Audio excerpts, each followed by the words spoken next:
खबरें जो आपको सीधे जोड़ती हैं हमसे, जिनका आपकी जिंदगी पर होता है सीधा असर। खबरों की वही तस्वीर, बिना बदले बिना डरे, जज्बा सच का लिए, सच दिखाते हैं। जोधपुर एमबीएम विश्वविद्यालय का द्वितीय दीक्षांत समारोह संपन्न। राज्यपाल एवं कुलाधिपति श्री हरिभाऊ बागड़े ने विद्यार्थियों को प्रदान की उपाधियां एवं स्वर्ण पदक। 717 स्नातक, 117 स्नातकोत्तर, 07 पीएचडी उपाधियां, 16 विद्यार्थियों को स्वर्ण पदक। तकनीकी शिक्षा को राष्ट्र निर्माण से जोड़े युवा राज्यपाल। नैतिक मूल्य, समावर्तन संस्कार और तकनीकी कौशल समय की आवश्यकता। जोधपुर राजस्थान के माननीय राज्यपाल एवं एमबीएम विश्वविद्यालय के कुलाधिपति श्री हरिभाऊ बागड़े ने बुधवार को विश्वविद्यालय के द्वितीय दीक्षांत समारोह में विद्यार्थियों को उपाधियां एवं स्वर्ण पदक प्रदान किए। इस अवसर पर उन्होंने विद्यार्थियों को राष्ट्र निर्माण में तकनीकी शिक्षा की भूमिका का स्मरण कराते हुए कहा कि शिक्षा केवल औपचारिक डिग्री तक सीमित नहीं होनी चाहिए, बल्कि यह समाज एवं देश के प्रति दायित्व बोध का माध्यम बने। राज्यपाल श्री बागड़े ने कहा कि दीक्षांत केवल एक समारोह नहीं, बल्कि विद्यार्थियों के जीवन का नया अध्याय है। उन्होंने युवाओं से आह्वान किया कि वे तकनीकी ज्ञान को रोजगार तक सीमित न रखें, बल्कि राष्ट्र पहले की भावना से नवाचार, उद्यम और जन कल्याण में इसका प्रयोग करें। उन्होंने कहा कि नवगठित एमबीएम विश्वविद्यालय ने अल्प समय में तकनीकी शिक्षा के क्षेत्र में उल्लेखनीय कार्य किए हैं। प्रधानमंत्री उच्चतर शिक्षा अभियान पीएम उषा के तहत स्वीकृत 20 करोड़ की राशि, पेट्रोलियम इंजीनियरिंग विभाग की स्थापना, एआई एवं डेटा साइंस जैसे आधुनिक पाठ्यक्रम, 5G स्पेक्ट्रम लैब तथा सेंटर ऑफ एक्सीलेंस इसके उदाहरण हैं। राज्यपाल ने छात्राओं की उल्लेखनीय भागीदारी को महिला सशक्तिकरण की दिशा में सकारात्मक संकेत बताया। उन्होंने विश्वविद्यालय की विद्यादान परंपरा को शिक्षा के सर्वसुलभीकरण की दिशा में अनुकरणीय पहल बताया। इस अवसर पर कुल 717 स्नातक, जिसमें 32 बी आर्किटेक्चर एवं 30 एमसीए, 117 स्नातकोत्तर, 07 पीएचडी उपाधियां और 16 विद्यार्थियों को स्वर्ण पदक प्रदान किए गए। तकनीकी शिक्षा नवाचार और आत्मनिर्भर भारत का आधार, उप मुख्यमंत्री डॉक्टर बैरुआ। दीक्षांत समारोह में विशिष्ट अतिथि के रूप में शामिल हुए उप मुख्यमंत्री डॉक्टर प्रेमचंद बैरुआ ने विद्यार्थियों को उनके उज्जवल भविष्य के लिए शुभकामनाएं दी। उन्होंने कहा कि तकनीकी शिक्षा न केवल व्यक्तिगत विकास बल्कि सामाजिक और राष्ट्रीय उन्नति का माध्यम है। डॉक्टर बैरुआ ने कहा कि युवा शक्ति नवाचार की जनी है और उन्हें चाहिए कि वे केवल डिग्री तक सीमित न रहकर नवाचार करें, स्वरोजगार अपनाएं और अन्य युवाओं को भी प्रेरित करें। उन्होंने यह भी कहा कि तकनीकी एवं कृत्रिम बुद्धिमत्ता के इस युग में अभूतपूर्व अवसरों के साथ चुनौतियां भी हैं, जिन्हें युवा वर्ग अपने आत्मविश्वास और ज्ञान से पार कर सकते हैं। दीक्षांत समारोह की अध्यक्षता कुलगुरु प्रोफेसर डॉक्टर अजय कुमार शर्मा ने की। उन्होंने उपाधि प्राप्त करने वाले सभी विद्यार्थियों को बधाई देते हुए कहा कि अर्जित ज्ञान को समाज, राष्ट्र एवं मानवता के हित में प्रयुक्त करें। इस अवसर पर शहर विधायक श्री देवेंद्र जोशी, विधायक जालोर श्री छगन सिंह राजपुरोहित, विधायक सिवाना श्री हमीर सिंह भायल, बोर्ड ऑफ मैनेजमेंट, राज्यपाल मनोनीत सदस्य प्रोफेसर संत कुमार चौधरी, शैक्षणिक परिषद राज्यपाल मनोनीत सदस्य प्रोफेसर माला त्रिवेदी, बीकानेर तकनीकी विश्वविद्यालय के कुलगुरु प्रोफेसर अखिल रंजन गर्ग, महाराणा प्रताप कृषि एवं तकनीकी विश्वविद्यालय उदयपुर के कुलगुरु प्रोफेसर अजित कुमार कर्नावट, कृषि विश्वविद्यालय जोधपुर के कुलगुरु श्री प्रोफेसर अरुण कुमार, गोविंद गुरु जनजातीय विश्वविद्यालय बांसवाड़ा के कुलगुरु प्रोफेसर केशव सिंह ठाकुर, NIFT जोधपुर के निदेशक प्रोफेसर GAS प्रसाद, काजरी जोधपुर के निदेशक प्रोफेसर विनोद व्यास, आपरी जोधपुर के निदेशक प्रोफेसर तरुण कांत सहित विश्वविद्यालय के अधिकारी, प्रशासनिक अधिकारी, संकाय सदस्य, विद्यार्थी एवं उनके अभिभावक बड़ी संख्या में केवल किताबी ज्ञान का नहीं अपितु समग्र विकास का युग है। भारत जैसे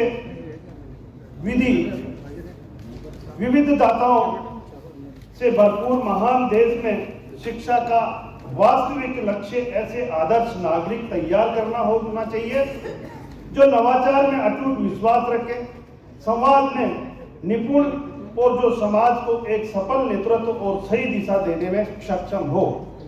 प्रधानमंत्री श्री नरेंद्र मोदी जी के दूरदर्शी नेतृत्व में भारत आज विश्व में एक नई पहचान बना रहा और मुख्यमंत्री श्री भजनलाल शर्मा जी कुशल नेतृत्व में राजस्थान की शिक्षा के क्षेत्र में नए कीर्तिमान स्थापित किए जा रहे हैं।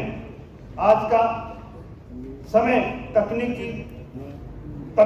सूचना और वैश्विक संवाद के नए आयामों से गुजर रहा है। आर्टिफिशियल इंटेलिजेंस, मशीनी learning, data analytic, green energy, biotechnology, quantum computing जैसे क्षेत्रों में तीव्र विकास हो रहा है। ऐसे में भारत को भी एक ज्ञान आधारित अर्थव्यवस्था में परिवर्तन करने की आवश्यकता है और मुझे गर्व है कि इस महान परिवर्तन के वाहक आप जैसे प्रभावशाली युवा ही बनेंगे।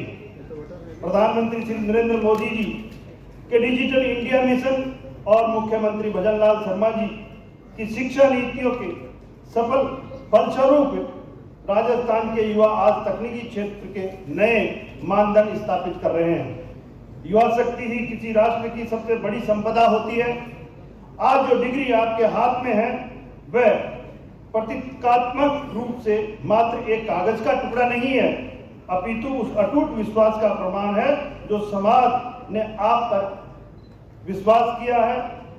यह विश्वास किया है कि आप परिवर्तन ला सकते हैं, नवाचार कर सकते हैं और नए भारत के निर्माण में सहभागी बन सकते हैं। नई शिक्षा नीति 2020 के भारतीय शिक्षा प्रणाली में एक क्रांतिकारी दृष्टिकोण प्रस्तुत किया है। इसका उद्देश्य विद्यार्थियों में न केवल अकादमिक योग्यता बल्कि कौशल आधारित शिक्षा, समावेशी विकास और रोजगारमुखी सोच का निर्माण करना है। मल्टी डिसिप्लिनरी शिक्षा, स्किल डेवलपमेंट, मातृभाषा में शिक्षा और रिसर्च को बढ़ावा देने की दिशा में यह नीति एक क्रांतिकारी कदम है। प्रधानमंत्री जी मोदी जी की दूरदर्शिता और मुख्यमंत्री श्री भजनलाल शर्मा जी के कुशल नेतृत्व के कारण राजस्थान में यह नीति सफलतापूर्वक लागू हो रही है। एमबीएम विश्वविद्यालय ने विशेष योग्य विद्यार्थियों के प्रशिक्षक तैयार करने के हेतु भारतीय पुनर्वास परिषद नई दिल्ली से मान्यता प्राप्त advance diploma in child guidance and counselling प्रारंभ कर मल्टी डिसिप्लिनरी शिक्षा की ओर महत्वपूर्ण कदम बढ़ाए। यह अत्यंत ही हास्य का विषय है कि इस विश्वविद्यालय में चल रहा centre of excellence for non गुरुकुलगण, प्रबंध मंडल और अकादमिक काउंसिल के सदस्यगण, सभी अभिभावक और छायाचित्रकार, मीडिया बंधु, भाई और बहनों,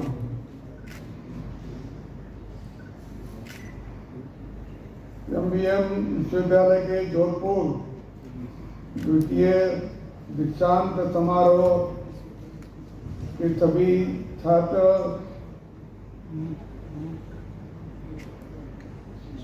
और द्वितीय दीक्षांत समारोह के आप सभी को बहुत बहुत बधाई और शुभकामनाएं। अब अभी के साथ यहाँ उपस्थित होकर मुझे अत्यंत प्रसन्नता का अनुभूति आती है। दीक्षांत विद्यार्थी जीवन का महत्वपूर्ण पड़ाव है।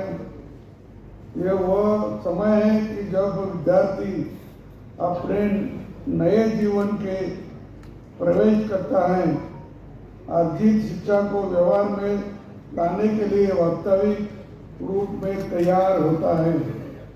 हमारे यहाँ प्राचीन काल में गुरुकुल पद्धति रही है। इस पद्धति में शिक्षा जीवन व्यवहार से जुड़ी थी।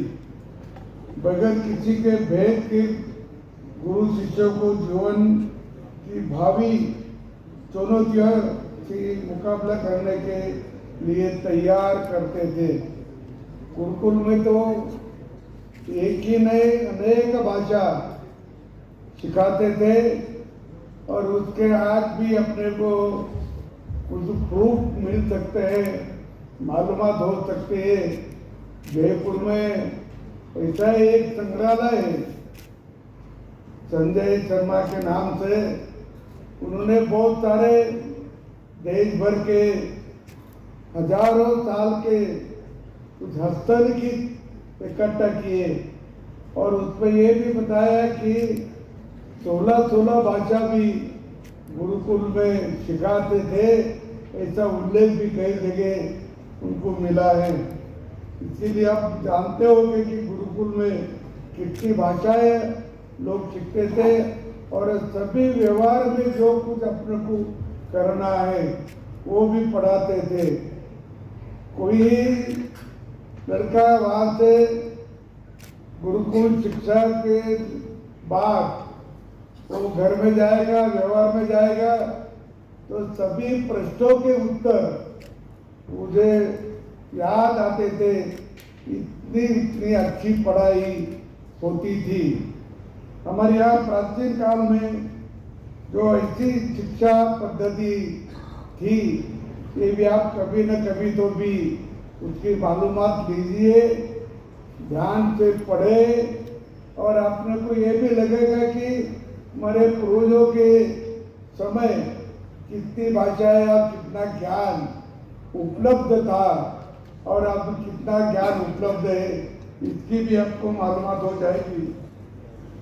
जब शिक्षा पूर्ण हो जाती है तो विद्यार्थी को अंतिम उपदेश किया जाता है, वह समावर्तन संस्कार कहलाता था।